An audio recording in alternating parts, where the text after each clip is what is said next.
It's a boat a friend of mine was driving. Wow.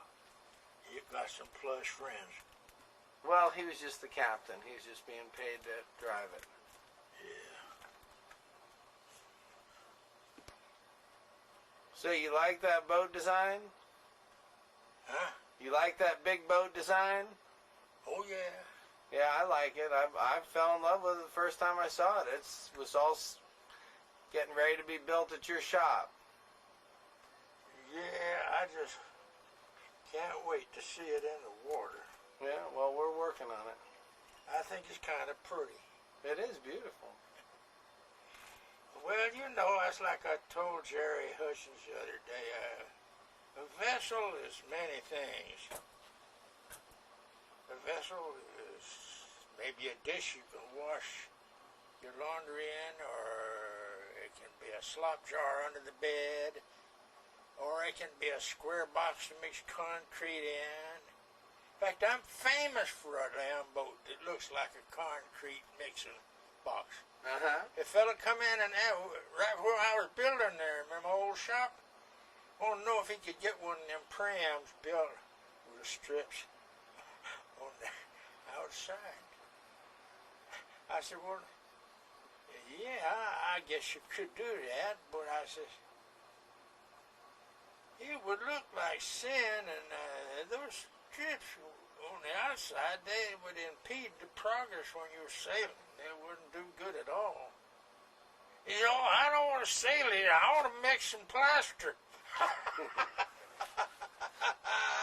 I know. Well, if you cut me off at the knees, I guess I got nothing to say to that.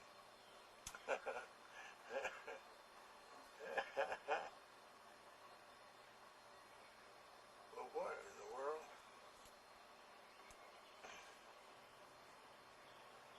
You see your little skiff leaning up against the big boat? Yeah.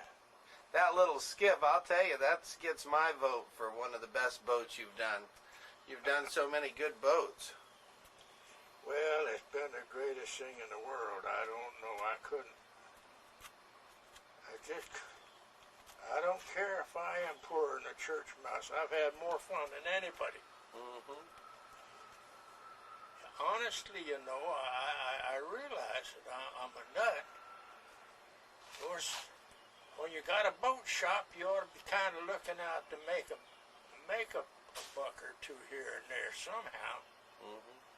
When somebody comes along and wants a boat, and he talks to you about the boat he wants, all of a sudden, I'm into his program and I want to build his boat. You know, instead of me thinking, how can I make a buck? I'm thinking to myself, how can you build a boat? Yeah, how can we get this together for what he wants to build all this for less money than the damn material cost. Well, let me do it. I'll do it. I ought to pay him to let me build this boat because I want him so bad. Now, if that's not a stupid viewpoint for a builder, I want to know. Right. But I'm afraid that's the way I always been. I can't help it. I've just had so damn much fun. It's like I told that guy that wrote me from, I don't know who. He sent me a big book on sailing. I'll show you the book. Got his name now. He's a writer. And I don't know how he knew about me. Who's been telling all these tales on me anyhow? I don't mind. Most of them have got a thread of truth that I can't deny them, but I feel kind of strange about it because I don't see myself like this guy. Well, that was a great article that Bob Perry did on you in Sailing Magazine as an unsung hero. That was mighty hero. nice of him, but you know what? There ain't no heroes in his own hometown. There, you know that. A character, yeah, but no hero. Mullet skinning, scallop shucking. Well, has anybody ever approached you about doing a book of your designs? Have you ever thought about doing a book of your designs? Just Well, I lost all my drawings, so I don't have anything to do with. But you know, Clark, I always looked at you as a designer. I mean, I know you were one of the best wood boat builders, but I never really knew you when you were building wood boats. I'm not denying that I'm a wannabe designer. I'm not trying to displace Herreshoff and Alden and all them really good boys, because they really had some dandy stuff.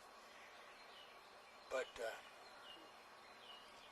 I used to take all them old magazines. You remember when the Rudder magazine used to be the big book on sailing, Right. And I ordered some books from them, hoping I could learn something about designing. And I went up and talked to John Hanna. He was the nicest man you'll ever know in your life. He was a feisty old boy. He had a speech impediment. He couldn't talk until his wife taught him how. And he couldn't hear. He was stone cold deaf, but he could read lips so good.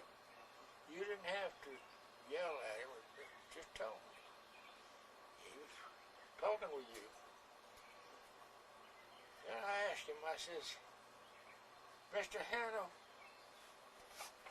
what about a career in designing boats? Now, you're up here designing all these beautiful boats, and do you think it's a good field for a young fella to approach? He says, well, I'll tell you, he says, 5% of the designs are done by 95% of the designers. 95% of the designs are done by 5% of the designers. And he says, that's not quite a good equitable division of the spoils. He said, but that's the way the world is. He says, half the world is nuts, half the world are squirrels. The nuts must feed the squirrels. I've thought about that 100 times. He got that so right. Well, you know, Clark, you have your body of work, as far as all of your boats that have been built from your designs, you far outdone all the other designers. Well, that's kind of you to say that, but, I'm an uneducated, I had a terrible time getting through high school. When somebody has got a lack of arithmetical acumen, they're in big trouble in the design field. You have to want to do it really bad to overwhelm them. And I went about it in such a strange fashion, because I'd follow the rules in the books, and oh my Lord, it's like that old Festus Hagen in Gunsmoke.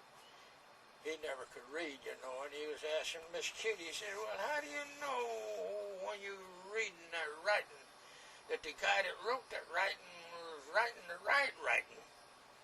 And that's the way I felt about some of those books.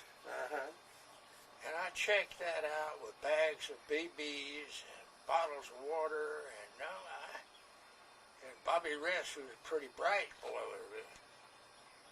Archimedes was one of the brightest guys in the world with mathematics. He says, you had a good idea there. That's really the way to do it. Well, that was kind of him to say that, but that is not the way to do it. And I got one of those things. You drag it around the edge of the drawing to give the area of that shape. And it's such a strange instrument I looked at. Who would trust that? That wheel ain't running true. It's laid over on its side, dragging. Well, That's part of the way that machine works. Planimeter, they call it. Mm-hmm. So I'd draw out a square that I knew was 2 square inches. And I'd run that planimeter around it. It'd come out right on 2 square inches. And I don't know how many hours I sat there and looked at that planimeter. I was astonished, astounded, and just plain put, almost killed me that I couldn't figure out how the hell that thing was doing that. Mm-hmm. It's just the funniest thing. And so I just always a little bit amazed at the boats that I put up. When it got all done, I was in a sweat and a stew as to whether they were going to float anywhere near my water line. But I found out that some of the guys that are posing as experts, they're not getting anywhere with it either.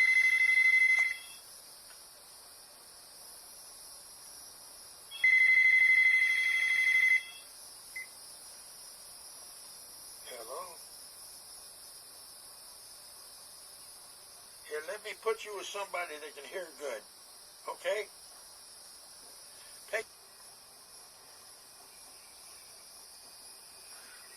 So what do you think of that balanced rig, that square sail, Clark? Well, I always kind of wish I had one to fool with, because it looks like to me that it's got some things about it that they're not appreciated. Like that's hanging out in front of the mast when you pull it around and brace it around where you want to go to windward. In other words, your jib's helping you keep the damn gaff from sagging off. Ain't that a good way to put it? Uh-huh. You understand what I'm saying? Exactly, yeah. It's like a gaff rig, only it has advantages over it. And this new thing that they had in the big catamaran that Dennis did so good with a couple of years ago, you know? Uh-huh. Well, that looked like a tall bunch of masts with curtain shades all the way up the top. But I couldn't tell what it was exactly in the pictures. I saw exactly what the mechanics were. But I shouldn't wonder what it's not using that particular. In other words, it's got the same curvature all the way up the sail. And everybody's always worried about the fact that that gaff pays off in as much as 30 degrees different than the boom, you know. And well, they're just learning now not to put the damn sail down on the boom tight and let it curve. If your curve puts you to windward, a real flat curve is good in a real hard wind. At least that's my understanding of it, is what I think. But if it's a real light air, use a little more curve. A little spaggier sail is more better. So that's just old Cracker's cogitation. That ain't got nothing to do with nothing that's real.